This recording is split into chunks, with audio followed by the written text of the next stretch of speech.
Ilang universidad at kolehiyo naghain ng petisyon para sa tuition hike sa CHED Region 1. Yan ang tinutukan live ni Joan Punsoy. Joan?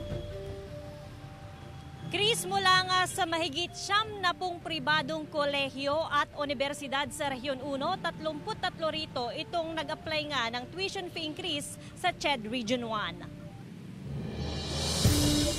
Working student si Daniela, kumakayod para makapagtapos ng kolehiyo. Sakali raw nakasama ang pinapasukang universidad sa magtataas ng matrikula, kinakailangan daw niyang maghanap ng part-time job. Gusto ko din po matulungan yung mga parents ko po. Talagang nagpa-part-time job na po ako para mabawasan po yung mga bayarin din po sa school, bayarin din po sa bahay. Pinaghahandaan na rin daw ng mga magulang ang inaasahang pagtaas sa tuition ng mga pribadong kolehiyo at universidad sa susunod na pasukan. Mataas na nga ang bayarin sa mga kuryente, tapos magtataas pang tuition fee.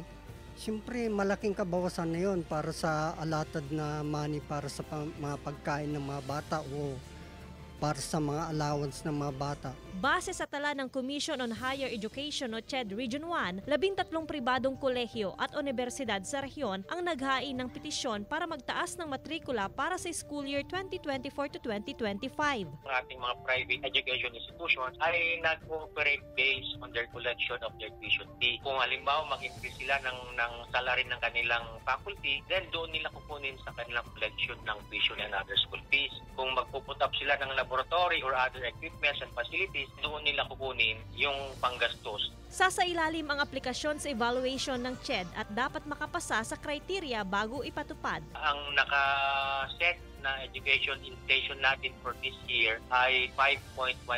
Ibig sabihin ay dito na ipaprocess sa regional office. Pag more than 5.1%, which is beyond the educational inflation of Region 1, then ipo-forward natin sa central office. Ayon na rin sa record o talanga ng CHED Region 1, meron na silang 5 pribadong kolehiyo at universidad sa rehiyon na naaprubahan para sa tuition fee increase. Ibig sabihin, Chris, epektibo na nga yung taas sa matrikula ng 5 pribadong kolehiyo at universidad sa susunod na school year 2024 to 2025.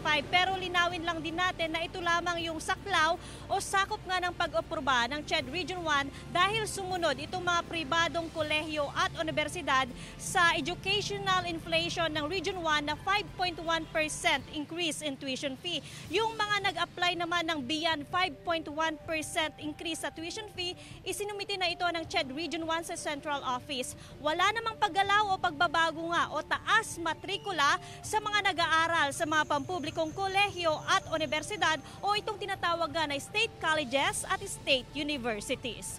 Chris? Maraming salamat, Joan Punsoy.